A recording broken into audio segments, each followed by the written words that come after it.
Hello दोस्तों, तो कैसे यार आप लोग। आशा करते हैं आप लोग मस्त होंगे। तो जैसा कि यार हम लोग बीएससी फोर्थ सेमेस्टर केमिस्ट्री देख रहे थे, quantum mechanics and analytical techniques. तो उसका यार यूनिट नंबर 3 चल रहा था, मोलिकुलर स्पेक्ट्रोस्कोपी। ठीक है, तो इसी यूनिट नंबर 3 का आज बहुत ज़्यादा इंपॉर्टेंट टॉपिक पढ़ने वाले, रिजिड रोटेटर, दृढ़ रोटेटर के बारे में। ठीक है, टॉपिक बहुत ज़्यादा इंपॉर्टेंट है और एकदम आसानी से आज इसे समझेंगे। ठीक है, तो देखो जो इससे पहले वाला वीडियो था उस पर हमने आपको बताया था रोटेशनल स्पेक्ट्रा, घूर्णन स्पेक्ट्रा के बारे में। तो देखो अगर आपने वो वीडियो यार नहीं देखा तो डिस्क्रिप्शन में प्लेलिस्ट है बीएससी फोर्थ सेमेस्टर केमिस्ट्री की, उस पे जाके आप रोटेशनल स्पेक्ट्रा को पढ़ सकते हो। ठीक है, क्योंकि ये जो रिजिड रोटेटर वाला टॉपिक है, दृढ़ रोटेटर, ये उसी से रिलेटेड है। अगर वो अच्छे से समझ में आपको आ जाएगा तो आपको ये टॉपिक भी समझ में आ जाएगा, रिजिड रोटेटर, दृढ़ रोटेटर। ठीक है, तो यार भाई प्लीज़ वीडियो को शुरू से लेकर आखिर तक जरूर देखना। तो चलो बात करते हैं रिजिड रोटेटर, दृढ़ रोटेटर आपका क्या होता है।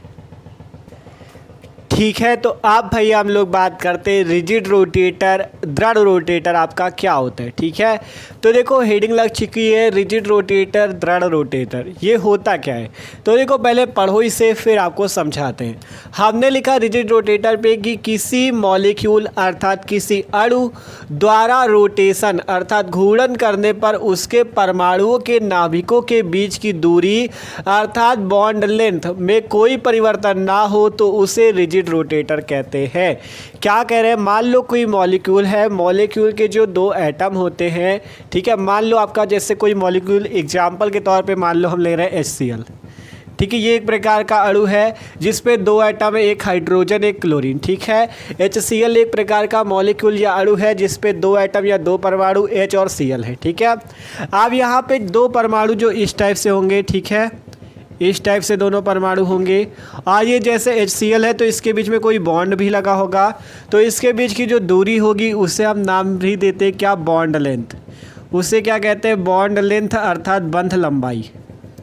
क्या नाम देते हैं उसे, बॉन्ड लेंथ अर्थात बंध लंबाई। तो हमने कहा कि किसी मॉलिक्यूल द्वारा रोटेशन, आप बात करते जैसे मॉलिक्यूल के दो एटम है, ये क्या है, ये दोनों इसके एटम है अर्थात अणु के क्या है, ये परमाणु है दो। ठीक है, एटम का मतलब परमाणु, मॉलिक्यूल का मतलब अणु। आप जो है परमाणु है, इसके बीच वाला जो यहाँ पे पॉइंट होगा वो इसका क्या होगा, सेंटर ऑफ ग्रेविटी होगा C। ठीक है, सेंटर ऑफ ग्रेविटी का क्या मतलब होगा, ठीक है, सेंटर ऑफ ग्रेविटी का ये मतलब होगा कि जिसके चारों ओर ये मॉलिक्यूल आपका घूर्णन कर सकता है या रोटेशन कर सकता है। ठीक है, ये जो मॉलिक्यूल है इस टाइप से, ये आपका इसी के चारों ओर, इस सेंटर ऑफ ग्रेविटी के चारों ओर क्या कर सकता है, घूर्णन कर सकता है अर्थात रोटेशन कर सकता है। मान लो जैसे अभी है, ये रोटेट होके इस दिशा में आ जाए। ठीक है, ये इस दिशा में मान लो आ जाए। ठीक है, देख सकते हो जैसे अभी इस टाइप से था, अब ये रोटेट हुआ, इस टाइप से घूर्णन किया और इसी पॉइंट के चारों ओर घूर्णन करेगा। ठीक है, इससे अलग हटेगा नहीं, इसी ये जो सेंटर ऑफ ग्रेविटी है इसका, ठीक है, इसी के चारों ओर ये क्या करेगा, आपका घूर्णन करेगा या रोटेशन करेगा। तो ये जो है इस टाइप से घूर्णन किया तो इस टाइप से हो गया, फिर आगे और घूर्णन करेगा तो ऐसा हो जाएगा, फिर घूर्णन करेगा तो इस टाइप से, मतलब ये चारों ओर घूर्णन करता रहेगा इसी सेंटर ऑफ ग्रेविटी के चारों ओर। आप कहा जा रहा है कि जैसे सेंटर ऑफ ग्रेविटी के चारों ओर घूर्णन करता है या रोटेशन करता है, तो अगर इसके बीच की जो बॉन्ड लेंथ या बंध लंबाई है, अगर इसमें कोई परिवर्तन ना हो तो इसे रिजिड रोटेटर कहते हैं। क्या कह रहे हैं, कोई मॉलिक्यूल है, उसके दो परमाणु है, दोनों परमाणुओं के बीच की दूरी को बॉन्ड लेंथ कहते हैं। अगर ये दोनों परमाणु आपके या ये जो पूरा अणु है ये आपका क्या करता है, घूर्णन करता है, रोटेशन करता है, तो इसके बीच की जो बॉन्ड लेंथ अर्थात बंध लंबाई है, इसमें कोई भी परिवर्तन ना हो। ठीक है, इसमें इस बॉन्ड लेंथ में क्या हो, कोई भी परिवर्तन ना हो। जैसे यहाँ पे इतनी है तो यहाँ पे भी इतनी ही रहे और फिर यहाँ पे भी इतनी रहे, मतलब जितने बार घूर्णन करे उसकी बॉन्ड लेंथ में कोई चेंज ना आए, तो उसे रिजिड रोटेटर कहते हैं। ठीक है, देखो पढ़ लो, किसी मॉलिक्यूल द्वारा रोटेशन अर्थात घूर्णन करने पर उसके परमाणुओं के नाभिक, देखो जैसे परमाणु के नाभिक मान लो इस टाइप से मान सकते हो। ठीक है, तो परमाणुओं के नाभिकों के बीच की दूरी, ठीक है, परमाणुओं के नाभिकों के बीच की दूरी अर्थात जो इसकी बॉन्ड लेंथ या बंध लंबाई होगी, ठीक है, उसमें अगर घूर्णन करने पे कोई परिवर्तन ना हो तो उसे रिजिड रोटेटर कहते हैं। ठीक है, अब जब ये नाभिक है, मान लो ये आपका पता परमाणु का केंद्र नाभिक होता है। ठीक है, तो यहाँ पे जो नाभिक है, ठीक है, नो नाभिक इस नाभिक के बीच की दूरी बॉन्ड लेंथ कहलाएगी। तो जब ये रोटेट करे तो इसकी बॉन्ड लेंथ में चेंज ना हो तो इसे रिजिड रोटेटर कहते हैं। ठीक है, तो आशा करते हैं सबको रिजिड रोटेटर समझ में आ चुका है। मान लो कोई मॉलिक्यूल है, जैसे एग्जाम्पल हमने मान लो HCl का लिया। HCl पे दो आपके एटम है, हाइड्रोजन और क्लोरीन, इसके बीच कोई बॉन्ड जरूर होगा। तो अब देखो जैसे ये मान लो दो एटम है, अब दोनों एटम के बीच की दूरी बॉन्ड लेंथ।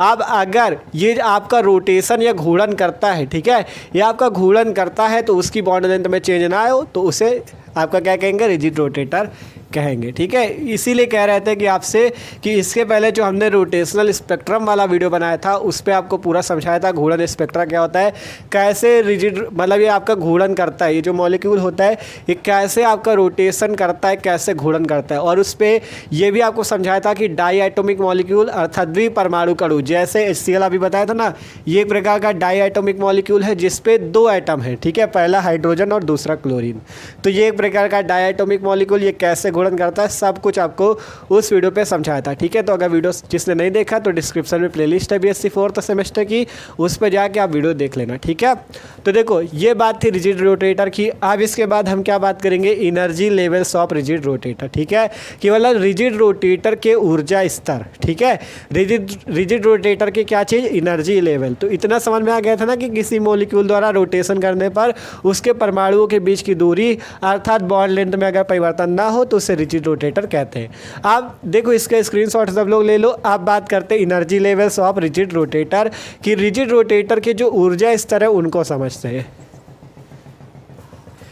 ठीक है, तो आप भाई हम लोग बात करते हैं energy levels of rigid rotator. Rigid rotator के जो ऊर्जा स्तर होते हैं उनको देखते हैं। देखो ठीक है, तो अगर energy level of rigid rotator देखना है तो इसके लिए आपको एक फार्मूला जनरेट करना होगा और उसी फार्मूले से आपका रिजिड रोटेटर के ऊर्जा स्तर आपको पता चलेंगे। ठीक है, तो सबसे पहले आपको उस फार्मूले को जनरेट करना होगा, उस फार्मूले का डेरिवेशन करना होगा। ठीक है, तो देख सकते हो डेरिवेशन करने के लिए हमने यहाँ पे कुछ बातें लिख रखी है।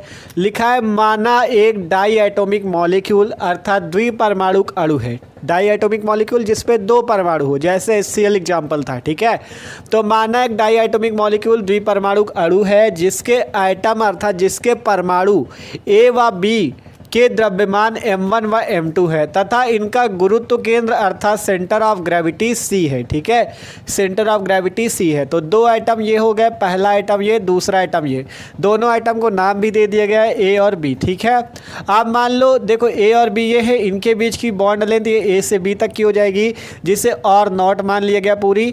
और ये आपका सेंटर ऑफ ग्रेविटी है, गुरुत्व केंद्र है जिसके चारों ओर ये मॉलिक्यूल आपके घूर्णन करेंगे। ठीक है, आप देखो माना कि ये जो इसके नाभिक से इसके गुरुत्व केंद्र तक की दूरी R1 तथा इसके नाभिक से इसके गुरुत्व केंद्र तक की दूरी मतलब R2 है। ठीक है, इतनी बातें मान ली, यहाँ पे लिख भी दिया। यदि R0 दोनों एटम के बीच की दूरी है, R0 जो है दोनों एटम के बीच की क्या है, दूरी है, तथा A व B की सेंटर ऑफ ग्रेविटी C से दूरी R1 व R2 है तथा इस A व B की इस सेंटर ऑफ ग्रेविटी C से दूरी, देखो A की दूरी कितनी है R1 C से और B की दूरी C से कितनी है R2। इतनी बातें लिख ली। अब इसके आगे क्या होगा, आप देखो इसके आगे क्या हो सकता है, इसके आगे देखो ये R0 है, R0 देख सकते हो पूरी दूरी, R1 इतनी दूरी, R2 इतनी दूरी। तो यहाँ से हम क्या लिख सकते हैं, R0 equal to R1 plus R2। बताओ लिख सकते हैं कि नहीं, देखो R0 इक्वल टू लिख सकते हैं R1 प्लस R2। इसे मान लो इक्वेशन नंबर फर्स्ट। ठीक है, इक्वेशन फर्स्ट मान लिया।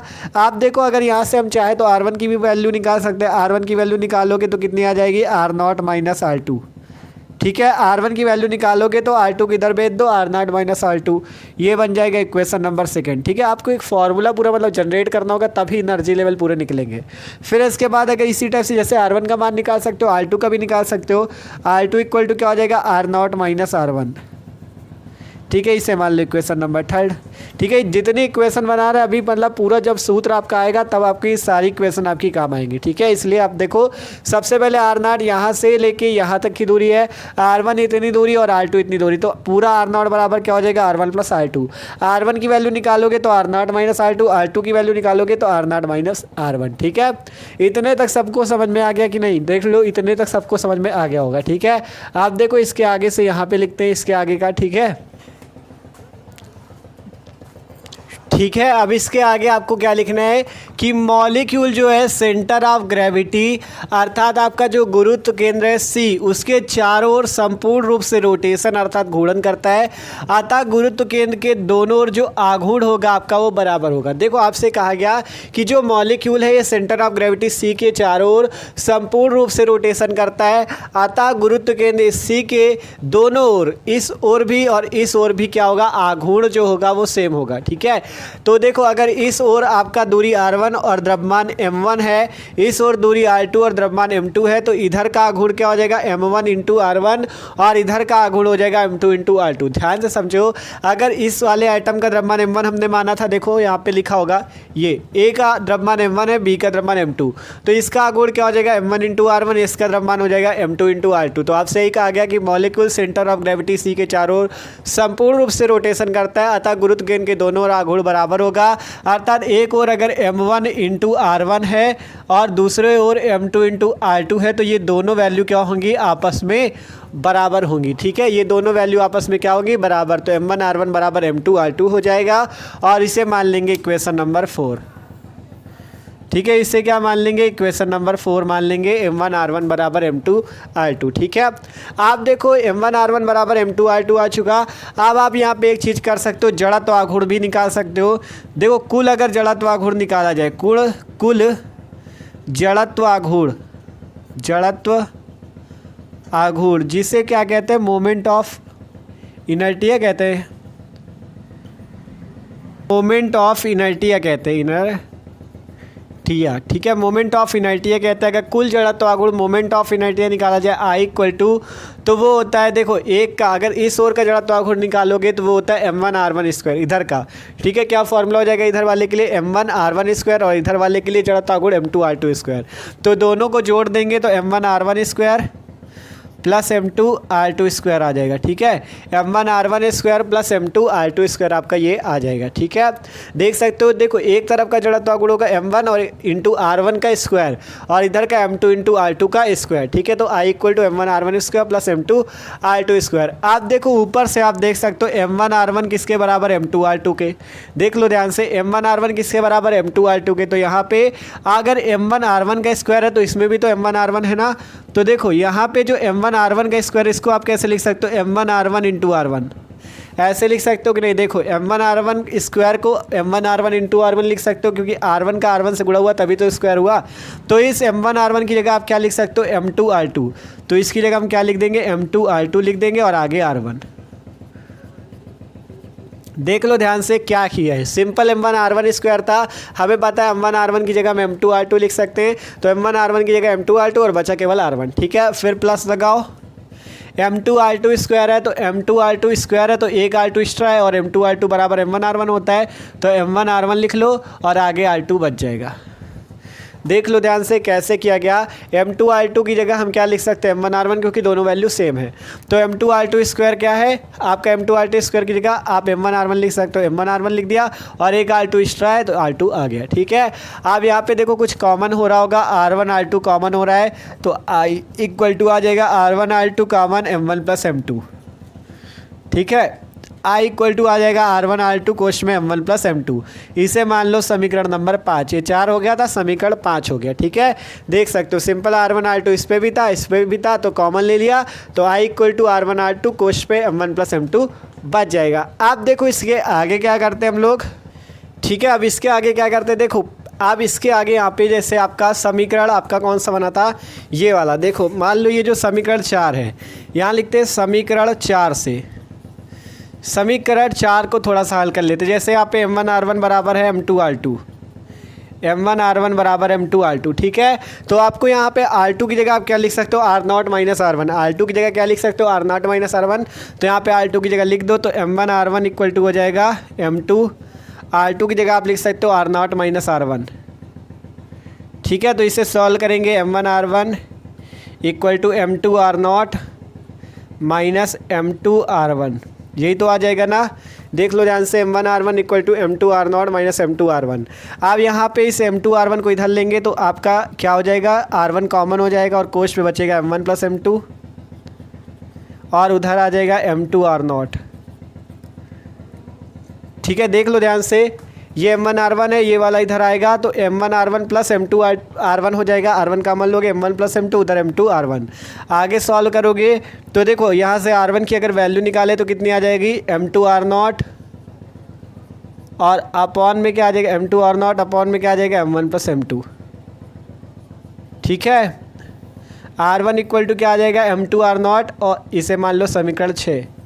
ठीक है, देख सकते हो R1 इक्वल टू क्या आ गया M2R0 बटे में M1 प्लस M2।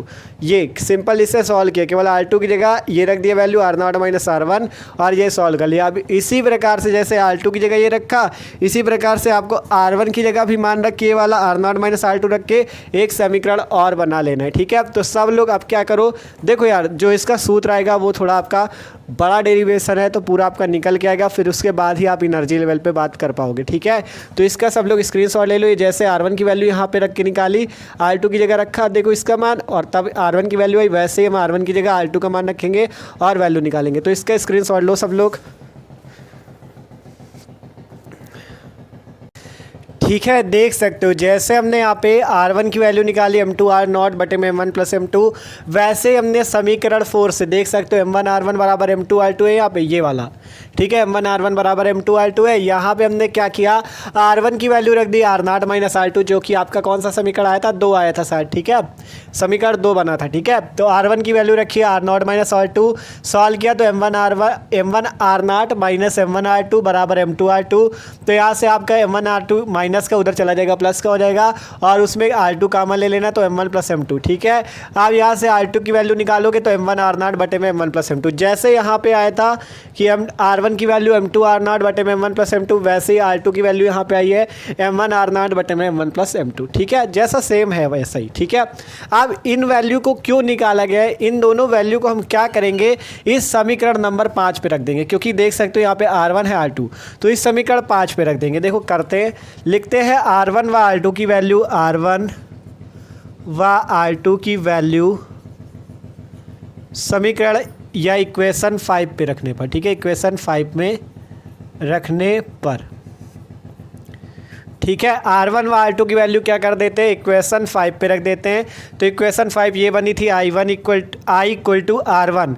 R1 की जगह आपको क्या रख देना, ये M2R0 अपॉन में M1 प्लस M2। ठीक है, देखो इस R1 की जगह हमने क्या रखा, M2R0 बटे में M1 plus M2 into R2 की जगह ये रख दो M1R0 बटे में M1 प्लस M2, और आगे क्या चीज़ था M1 प्लस M2 गुणे पे। ठीक है, देख सकते हो ये वैल्यू है आपकी I इक्वल टू आया था R1 R2 कोश पे M1 प्लस M2, R1 की जगह ये रखा है M2R0 बटे में M1 प्लस M2 और R2 की जगह ये रखा है M1R0 बटे M1 प्लस M2 और गुणे पे M1 प्लस M2 है।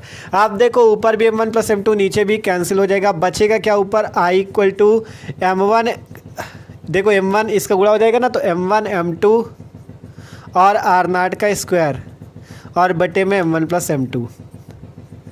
देख लो ध्यान से क्या हुआ, देखो यहाँ पे M1 का गुणा M2 से, तो M1 M2 बटे में M1 प्लस M2 R0 का स्क्वायर। आप देखो यहाँ पे आप एक चीज़ कर सकते हो, इससे कोष्टक पे देखो लिख देते, इससे अलग है इससे।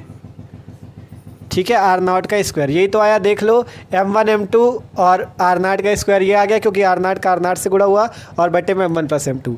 आप यहाँ पे एक चीज़ लिख सकते हो, चूँकि लिखते क्वेश्चन पे, चूँकि M1 प्लस M2, ठीक है सॉरी M1 M2 है ना, M1 M2 अपॉन में M1 प्लस M2 बराबर होता है क्या, म्यू। जहाँ म्यू क्या होता है, रेड्यूस्ड मास होता है या समानीत द्रव्यमान होता है, रेड्यूस्ड मास।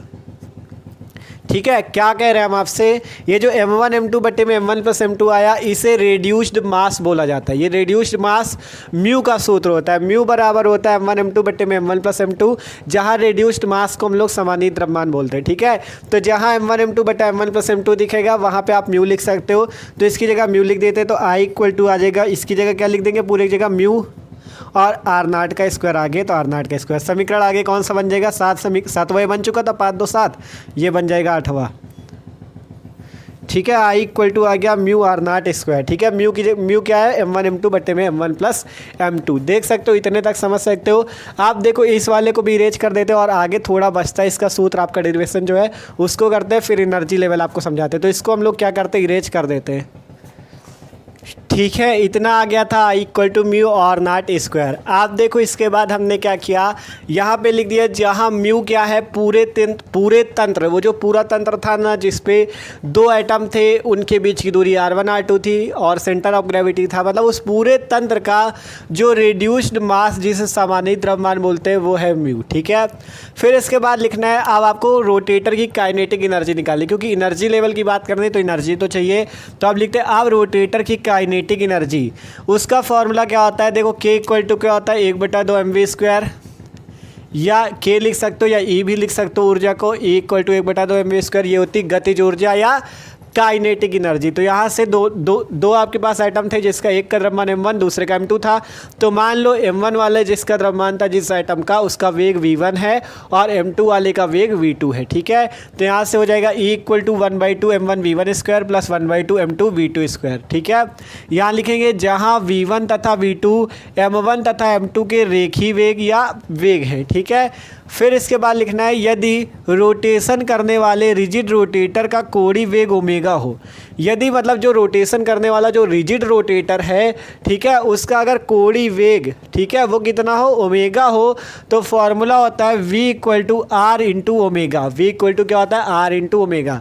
अब पहले वाले आइटम के लिए हो जाएगा v1 equal to omega r1 क्योंकि उसकी दूरी r1 थी, और दूसरे वाले आइटम के लिए हो जाएगा v2 equal to omega r2 क्योंकि उसकी दूरी दूसरे वाले आइटम की क्या थी, r2। तो यहाँ पर हम v1 की जगह रख देंगे ओमेगा r1, v2 की जगह रख देंगे ओमेगा r2। तो E इक्वल टू 1/2 m1 वैसा ही रहेगा, और v1 की जगह क्या रख देंगे ओमेगा r1, स्क्वायर लगा तो स्क्वायर करो omega square r1² plus 1/2 m2 की जगह m2 और v2² की जगह ओमेगा r2 का स्क्वायर, तो ओमेगा स्क्वायर r2²। ठीक है, फिर क्या करेंगे 1/2 ओमेगा स्क्वायर यहाँ पे कॉमन आ जाएगा, 1/2 ओमेगा स्क्वायर। ठीक है, तो अंदर क्या बच जाएगा m1 r1² plus m2 r2², और इसे मान लेना समीकरण नंबर 9। ठीक है, Ix लिख दो, या आप डायरेक्ट 9 समीकरण ऐसे भी लिख सकते हो, समीकरण नंबर 9। ठीक है, ऐसे भी लिख सकते हो या Ix भी लिख सकते हो ऐसे। ठीक है, रोमन अंकों पे हम लिख रहे हैं Ix। ठीक है, तो ये सिंपल आ जाएगा इतना। अब इसके आगे भी अभी सॉल्व होगा, तो अब क्या करते हैं, इसको भी इतना इरेज करते हैं और इधर आपको इसके आगे का सॉल्व करके दिखाते हैं। ठीक है, क्योंकि डेरिवेशन बड़ा है थोड़ा। ठीक है, तो इसका स्क्रीनशॉट लेना हो तो ले लो। ठीक है, इतना आया था E इक्वल टू 1/2 ओमेगा² m1 r1² plus m2 r2²। अब आपने जो समीकरण नंबर 5 इक्वेशन नंबर 5 मानी थी उसमें m1 r1² plus m2 r2² बराबर था I के। ठीक है, m1 r1² plus m2 r2² किसके बराबर था, I के। तो यहाँ पर से लिख सकते हो समीकरण 5 से m1 r1² plus m2 r2² equal to I, तो इसकी जगह हम क्या लिख देंगे I, तो E इक्वल टू हो जाएगा 1/2 ओमेगा² I, तो यहाँ से हो गया E इक्वल टू 1/2 ओमेगा² I। अब यहाँ से अगर ओमेगा² की वैल्यू निकाले तो 2 का गुणा इस पे E पे होगा, तो 2E/I, तो ओमेगा² इक्वल टू 2E/I, इसे मान लो समीकरण नंबर 10। ठीक है, फिर लिखेंगे आगे से यदि रोटेशन अर्थात घूर्णन करते हुए मॉलिक्यूल का कोणीय संवेग, अभी तक कोणीय वेग था ओमेगा, अब कोणीय संवेग की बात आ गई, कोणीय संवेग को L मान लिया गया, तो L इक्वल टू होता I इंटू ओमेगा। ठीक है, L इक्वल टू क्या होता है, I इंटू ओमेगा। अब आपने बोहर का परमाणु मॉडल पढ़ा है कि कोणीय संवेग mvr इक्वल टू क्या होता है, NH/2π के। ठीक है, तो यहाँ पर से L बराबर क्या हो जाएगा, J इंटू H/2π, जहाँ J क्या हो जाएगा आपकी, ठीक है, J आपका क्या हो जाएगा, मतलब कुछ नहीं किया, यहाँ पे J लिया है और H/2π उसका। ठीक है, यहाँ पे J आपका क्या है, ठीक है, यहाँ पे J आपका घूर्णन क्वांटम संख्या है, घूर्णन क्वांटम संख्या, और ये जो H है, ये वाला H, ये आपका प्लांक कांस्टेंट है, प्लांक कांस्टेंट या प्लांक नीतांक। ठीक है, ये आपकी क्या है, रोटेशनल क्वांटम नंबर या घूर्णन क्वांटम संख्या, और H आपका प्लांक कांस्टेंट है। अब इसके बाद लिखना, चूंकि कोणीय क्वांटिनाइज संवेग होता है, अर्थात जो कोणीय संवेग होता है वो क्वांटिनाइज्ड होता है, तो यहाँ पर से हो जाएगा L इक्वल टू √J कोष्ठ पे J+1 इंटू H/2π, मतलब ये जो J लिखा था इसे ऐसे लिख देंगे, L इक्वल टू √J कोष्ठ पे J+1 और इंटू में H/2π। आप देखो इसका थोड़ा सा डेरिवेशन बचा है, उसको देख ले, फिर आपको एनर्जी लेवल पूरा बता दे। तो देखो इसका स्क्रीनशॉट लो क्योंकि अब इधर वाला इरेज हो जाएगा। ठीक है, सिंपल इतना आया था, L equal to √J J+1 into H/2π 2 pi. आप क्या करेंगे, इसमें दोनों पक्षों का हम लोग क्या कर देंगे, स्क्वायर कर देंगे, वर्ग कर देंगे।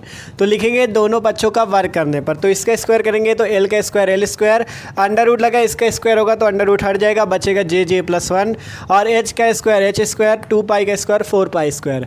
आगे हो जाएगा, देखो एल स्क्वायर है तो आपने देखो यहाँ पे एक वैल्यू क्या निकाली थी, L equal to I omega. ठीक है, आपने फॉर्मूला देखो यहाँ पे लिखा है ना, L equal to I omega, ये एल इक्वल टू क्या है, आई ओमेगा की इक्वल। ठीक है, तो एल जहाँ पे वहाँ पे आई ओमेगा लिख देंगे, स्क्वायर लगा तो स्क्वायर, तो आई ओमेगा का square equal to J J plus 1 into H square upon 4 pi square. अब यहाँ पे स्क्वायर लगा तो I square omega square equal to J J plus 1 into H square upon 4 pi square. आप समीकरण number 10 से, समीकरण 10 देखो, omega square equal to 2 upon I, तो यहाँ पे omega square equal to 2 upon I रख देंगे, तो आई स्क्वायर पहले से ओमेगा स्क्वायर की जगह 2 अपॉन आई से स्क्वायर कट जाएगा, बचेगा केवल आई, और यहाँ पे J J plus 1 into H square upon 4 pi square. ठीक है, अब अगर यहाँ से ई की वैल्यू निकाले तो ई इक्वल टू क्या आ जाएगा, देखो ये आई है, इसे नीचे भेज दो और इस 2 को भी नीचे भेज दो, तो देखो एच स्क्वायर है तो एच स्क्वायर लिखा गया, 4 था तो 4 का इस 2 से गुणा होगा, क्योंकि 2 इधर है, ये नीचे चला जाएगा, तो 2 4 जा 8 पाई स्क्वायर, और ये आई भी इधर है तो ये भी नीचे जाएगा आई, और आगे बचा जे जे प्लस 1। यही आपका एनर्जी लेवल निकालने का फॉर्मूला आएगा। अभी आपको पूरा एनर्जी लेवल निकाल के बताएंगे कैसे निकाला जाता है। ठीक है, और ये जो इतनी वैल्यू है एच स्क्वायर अपॉन में 8 पाई स्क्वायर आई, इसे आप बी के इक्वल भी लिख सकते हो, जहाँ बी होता है घूर्णन स्थिरांक अर्थात रोटेशनल कांस्टेंट। ठीक है, तो यहाँ से फॉर्मूला हो जाएगा, इसकी वैल्यू बी लिख दोगे तो ई जे इक्वल टू बी जे, देखो इसकी जगह क्या आ गया बी, और आगे जे जे प्लस 1।